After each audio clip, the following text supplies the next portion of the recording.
I'm going to walk you through 10 tips and tricks and general Forspoken info I wish I had known before starting this game so you can get the most out of it before you do parkour yourself into Athia. And a big thanks to Square Enix who did kindly invite me down to their swanky pad in London for an early preview, as well as pinging me across an early access code, so I was able to get this guide out to you very swiftly. And let's start with some general settings that I think you need to turn on before you even press the new game button, and that is the automatic item gathering, which is so crucial to this game as it will have a big knock-on and compounding effect when it comes to crafting and upgrading your gear later on in the game. And that's because Forspoken is a bit of a heavy looter type of game, which I don't think will come as a surprise, but with such an importance on material collections and the easeability of running past resources, having this ticked on is going to save you a lot of time in the long run. And the same thing applies here for automatic lockpicking, which I will say, if you enjoy this type of mechanic in games, then leave this one on, or perhaps give it a go yourself initially and then turn this off after you can't be asked to do it anymore, because what I would say is as you progress through the game, they do become quite difficult to complete, which can become really frustrating. In fact, the game will prompt you to spend mana to then unlock them quickly, which I would advise not to do, as you will need your mana for upgrading your magical abilities later on. That's better spent there, which is much more beneficial for you in terms of kind of cost to profit. And one final thing in the settings, which I think is good to know, and that's highlighting nearby characters, that option on your screen there, which just makes your life so much easier in and out of combat, as it can get a little bit hectic with all this magic flying around on screen, especially when you rotate through different realms with different enemies that are quite well camouflaged within its corrupt ecosystems. And speaking of which, what I feel would have been really helpful for me to know before I dived in is a speedrun overview of what this story is all about, because if I'm honest, the game does start slow, but then it picks up quite quickly and does require some initial mental gymnastics to get your head around on what's going on, or rather what our actual mission or purpose is. And to put that all quite simply, without any spoilers at all, is we play as Frey Holland, who is a troubled young woman living on the streets of New York, and she was abandoned at birth unfortunately, but finds this sentient metal bracelet called Cuff, who then transports her to the world of Athia. Now this world was ruled by some powerful matriarchs called Tanters, who are now corrupted by this plague called the Break, which has also corrupted everything else that it can find or get its hands on. And lo and behold, Frey is immune to this corruption, wants to get back to New York, but has superhuman special magic powers thanks to her Cuff,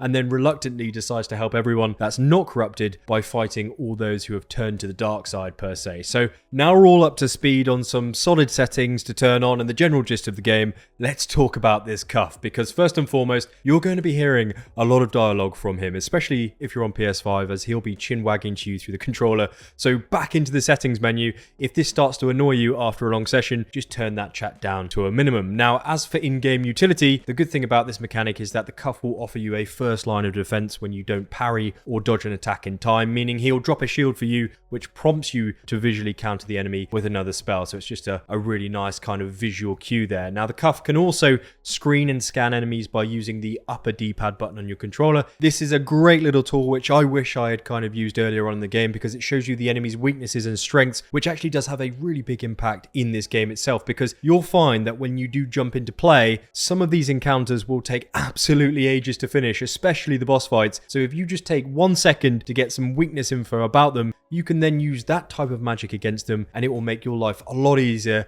and the game a lot more enjoyable. Final solid thing I found useful with the Cuff is the navigation tool he offers us, and he kind of acts like a compass really. So if you go ahead and place a marker on the map and then press the upper D-pad button, the Cuff will point you in the right direction. It's a very simple tip there, but when you're going 1,000 miles an hour and parkouring and spellcasting through the realms, it really does help to know that. And by the way, if you're finding this guide helpful or useful so far, please do leave a very swift like down below. It really does help me out on YouTube, so thank you very much. Now let's go through some of the exploration info I think it's good for you to know. First and foremost, this game is huge, as I'm sure you already know, but that doesn't mean you can't go gallivanting wherever you want from the get-go. In fact, it does take a little bit of time before the rest of the map opens up to you, as this is a narrative, story-forward focused game with some open-world elements. But when things do start opening up, you'll have 4 realms to discover. The heavy mountain region being Praenost, the lake water-based realm of Avo Alet, as well as the rich plains that make up Fissura, and finally the dense forest region of Yanun. Now each of these realms has an area called Depth of Corruption where the enemies and environment is a lot harder. This also provides the best resources and loot, so beeline straight there if you're on the hunt for the best equipment early in the game. But before you do, you may want to unlock the magical zipline ability, which you can get at the end of chapter 5. It's a great little tool because it allows you to traverse the verticality of the world a lot more easily and does give you access to those regions that you couldn't access before. So if you want to get access to all of these regions,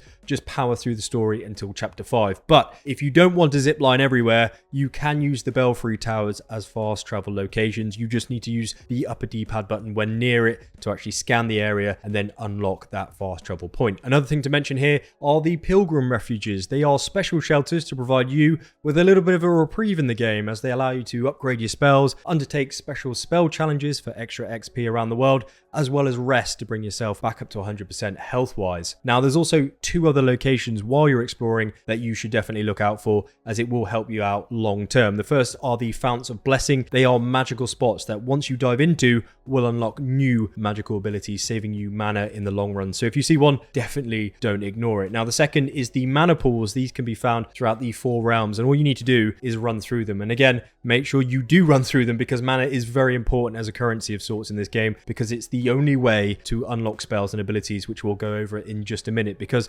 speaking of spending currency, let's quickly run through the different types of vendors which are worth knowing about in this game, as they all accept different types of cash for their wares. Now, our standard general trader is located in the lower city of Sepul, the only city left without being tarnished by the break across Athia, and he's got 2 cloaks here for Frey worth looking at, and some resource materials, but he'll only accept poppets as a currency, which are only obtainable after completing special detours, which is a type of side activity I'll come to shortly. Now, next up we've got the book collector, who is located on the main square in the lower city, who offers us, you guessed it, a selection of books rescued from the cognizant guilds, which are prestigious places of knowledge where magic scientists dwelled before the break. Now, these books allow Frey to learn special incantations that buff equipment, such as the necklace currently equipped or the cloak at the crafting table. Now, he only accepts old coins as payment, which are scattered across random places in the realms, in chests, off enemies. It's that standard currency in game. Now, our third final merchant I think you should know about is the cat lady, or cat lover,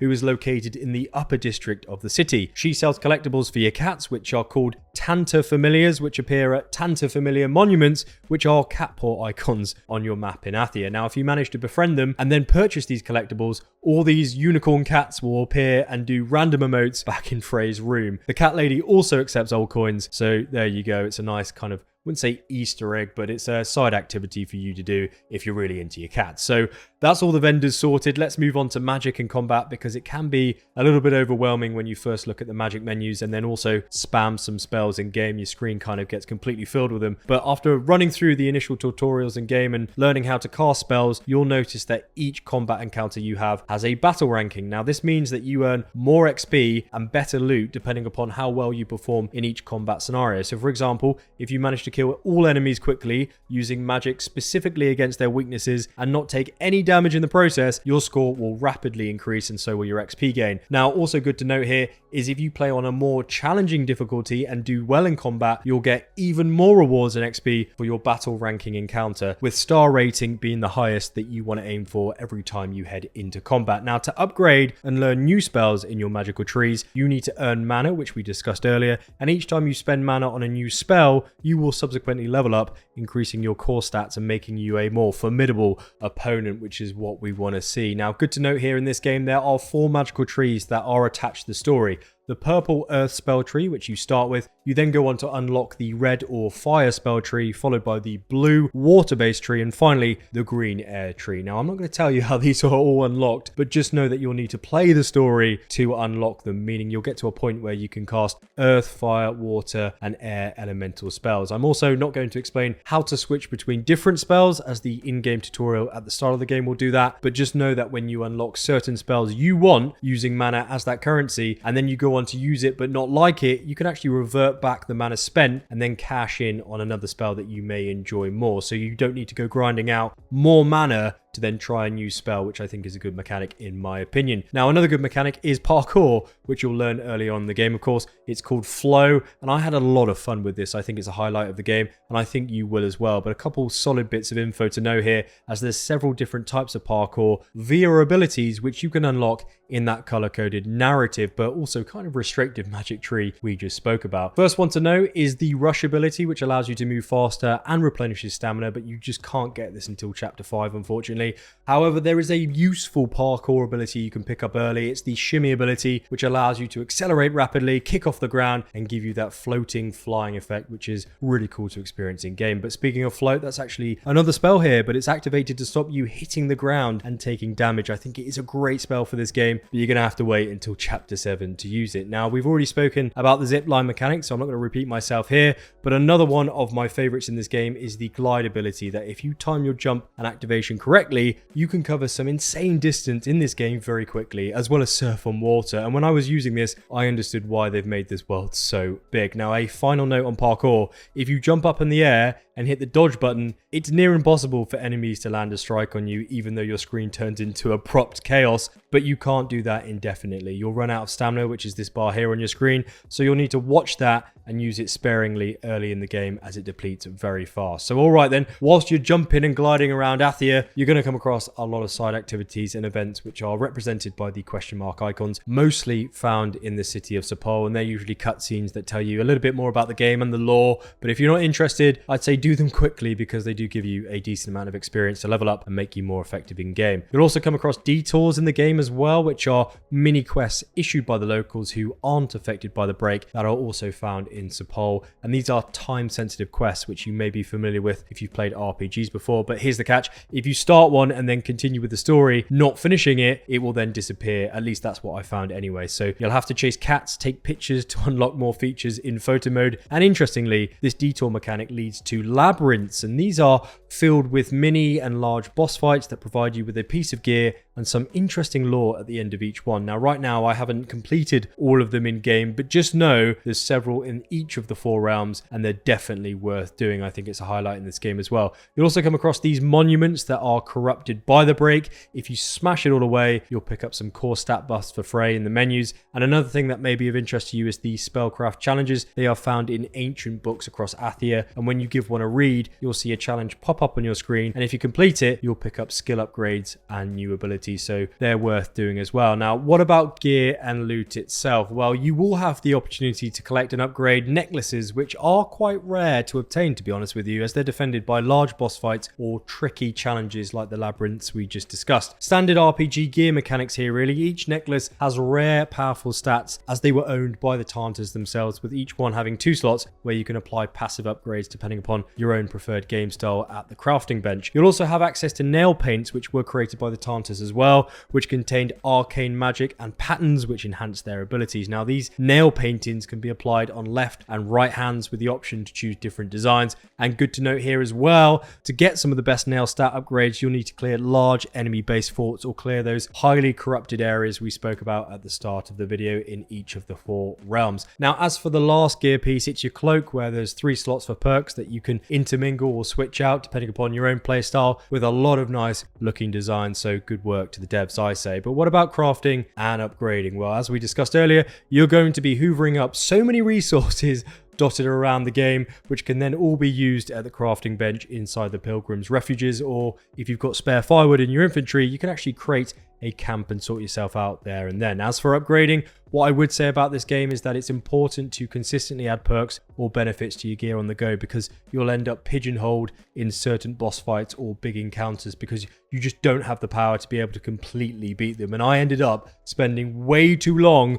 on the first Tantor fight because I was way too stubborn to rotate back to a crafting bench to then upgrade my cape. So if you've got the resources and meet the criteria for an upgrade, just do it there and then and thank yourself later. And the same thing can be said about medicine and material pouches. I found this game to be really reliant on health pots, especially early in the game, as I had to proactively run around trying to find resources to make them. So if you come across nuggets or feathers, make sure you spend them to upgrade these pouches so you can hold more medicine. It may seem obvious, but I'd recommend upgrading them before anything else for a little bit extra insurance in some of the big boss battles. Now, if you haven't already, please do like the video if you found this guide helpful. I do hope you enjoy your time in the game, and if you learn any cool tips, make sure you come back here and share it with other people in the comment section. Hopefully that will help them out as well. And a big thank you to my co-content creator Nika, who has spent tens of hours over the last week in early access trying to find the best tips and tricks for you. Absolute legend. Coffee is most certainly on her, and I'll see you in that next video.